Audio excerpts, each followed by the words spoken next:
ایک ایسی قدم محبت میں بیٹھے ہوئے ہیں جو بالکل روحانی بھی ہے اور انسانی بھی ہے۔ حضور تاجدار روحانیت شیخ العالم دامت العالمین کی سربراہی ہے، اور ان کے کرم کے سائے تلے ہم پروان چڑھ رہے ہیں۔ یہ ہماری اور آپ کی خوش نصیبی ہے۔ حضرت فاضل گرامی علامہ ایوب خالد صاحب کا اتنا نورانی خطاب رہا تھا، لیکن میں آپ لوگوں کے اوپر ایک دائرانہ نظر ڈال رہا تھا، تو بس یہ آپ لوگوں کی اس وقت کیفیت تھی،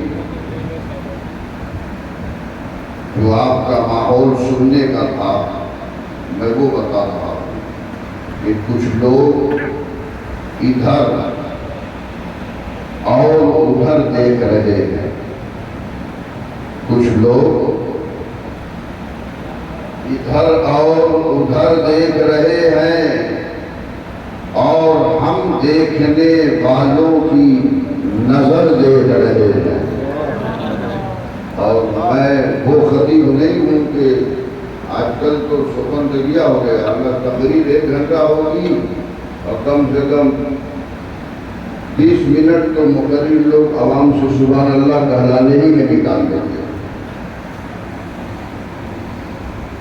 کچھ لوگ ادھر اور ادھر دیکھ رہے ہیں، اور ہم دیکھنے والوں کی نظر دیکھ رہے ہیں۔ وہ دیکھو نبی جانے لگے سدرا سے آگے، وہ دیکھو نبی جانے لگے سدرا سے آگے، ارے جبریل سمیٹے ہوئے پر دیکھ رہے،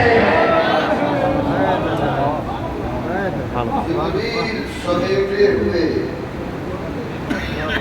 پر دیکھ رہے، اور بات دیکھنے کی آ گئی ہے تو جو نظر کو نواز دے،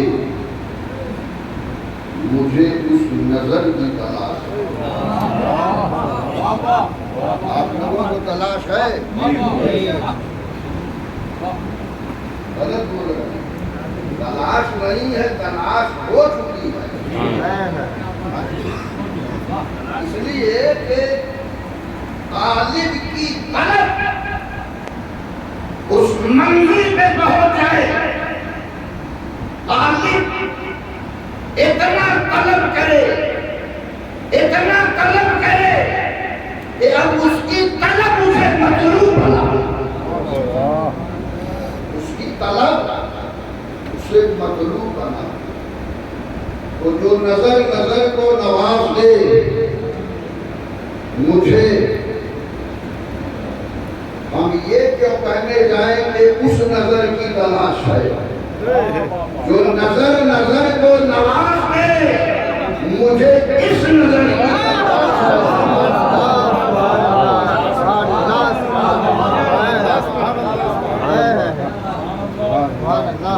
جو نظر کو نواز دے، مجھے اس نظر کی تلاش ہے۔ سبحان اللہ، سبحان اللہ۔ اور تیرے درد سے جو ہو آشنا۔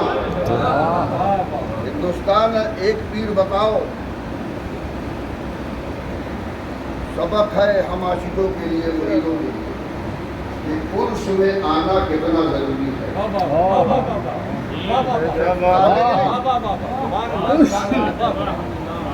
عرس میں یہ کل جو گزرا سنڈے،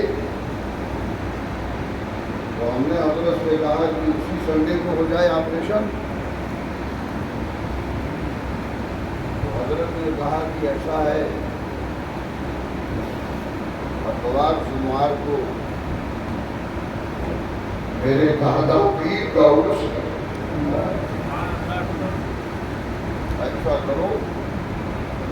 ڈاکٹر سے بات کر لو، اس کرنے کے بعد کچھ سمجھے۔ واہ کیا پیغام ہے، سبحان اللہ۔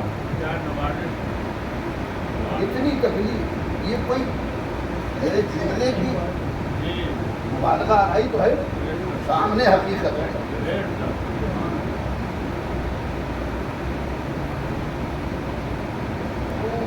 ایسی تکلیف میں آ کر کے ہم غلاموں کی رہنمائی فرمائی، اتنی تکلیف میں رہ کر کے یہ تو میری جو فہم بولتی ہے سمجھ وہ یہ ہے کہ اتنی تکلیف میں رہ کے آ کے سجادگی کے حق کو ادا کیا۔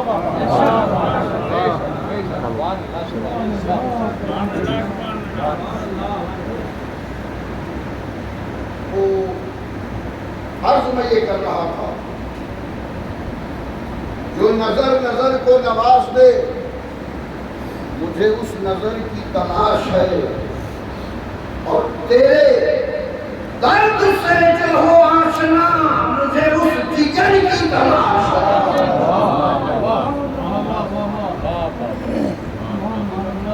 اور ہم یہ کیوں کہنے جائیں گے، اب دوسرا جو پڑھیں گے تو آپ مچل جائیں گے، آپ اچھل جائیں گے، آپ نعرہ لگائیں گے، آپ ہنگامے محشر برپا کریں گے۔ یہ میرا مزاج نہیں،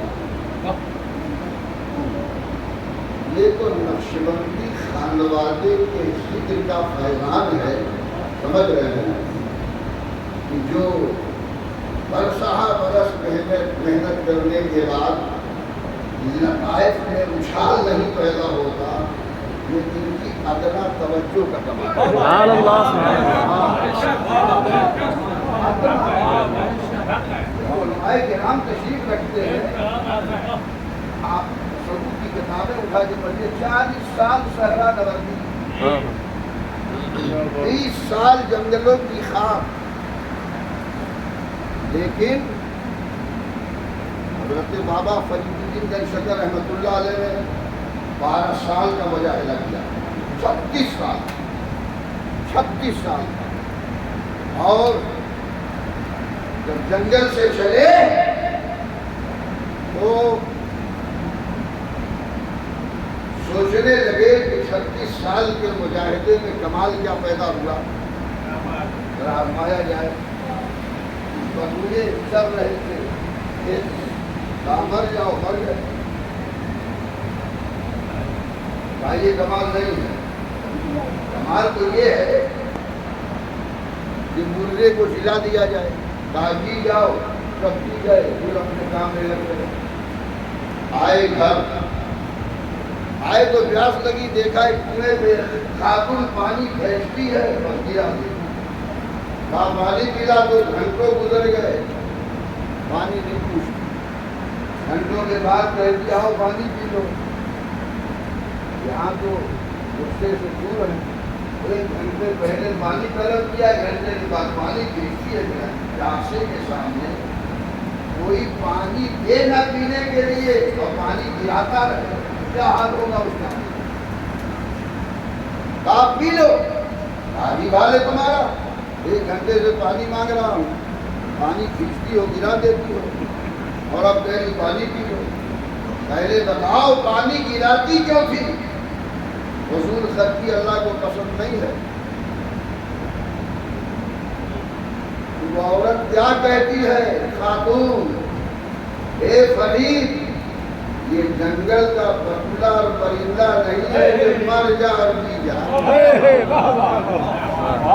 کیا بات، جنگل میں ہم اکیلے